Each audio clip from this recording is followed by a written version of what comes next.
BBC Sounds. Music, radio, podcasts. Hello, I'm Lauren Laverne, and this is the Desert Island Discs podcast. This is the only extract the BBC has of this episode. The surviving recording did not include the music, so we've recreated the programme, adding the castaways' choices. For rights reasons, the music is shorter than on the original broadcast. The presenter is Roy Plomley. I hope you enjoy listening. I got a job in an office, building society office in Stroud, and I was being sort of kicked around, made to make tea and so on. I thought, well, I can't stand it. I must be free. So I wrote a note to the boss and said, I don't think I'm much help to your organisation. I'm going. So I left Stroud, like many young men before me, and thought, well, an obvious place to go is London. I walked to London and I took my violin because I had an instinct that perhaps with my violin I could make enough to live on.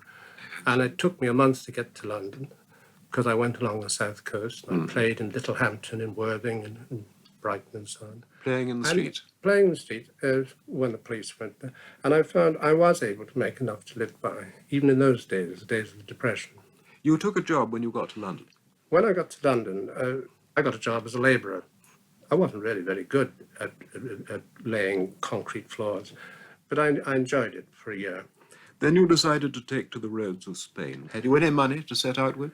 I had saved up about £8, and most of that went on the journey to Vigo. I took a ship from Tilbury to Vigo, and I landed with a few shillings and my violin, hoping to live as I had in Littlehampton and Worthing.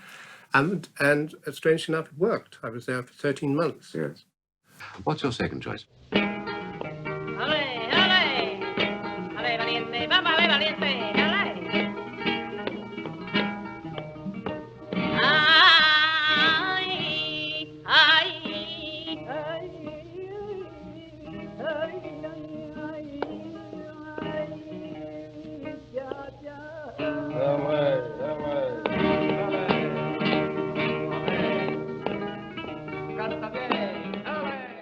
Let's have record number 3 now.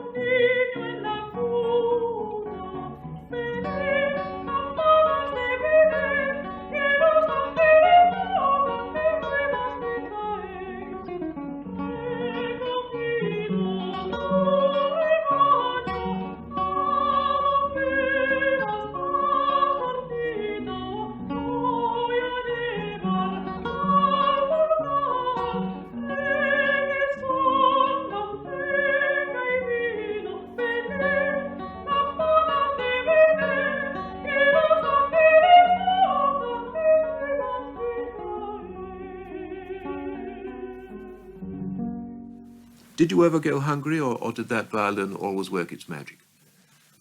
What was the charm of Spain at that time, that they always had, no matter how poor they were, they always had a penny for music. Yes. Music was a kind of credit card, shall we say. It admitted you to any circle. It admitted you to a family, admitted you to a wedding, or to just a little group sitting in the shade in the afternoon. And there was always a penny, or there was some eggs, or there was some biscuits, or there was a tortilla, or there was something. And you just produced the violin.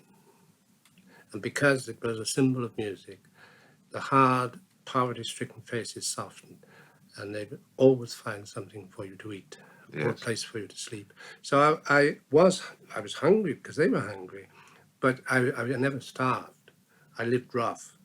What happened, what the tragedy of this, it was one of the happiest and perhaps in many ways most satisfying and innocent times of my life, but it ended in the national tragedy of the Spanish Civil War, which caught me while I was still there. I didn't know it was coming, and at the end of my year, the Spanish War blew up, and that was the end of my time.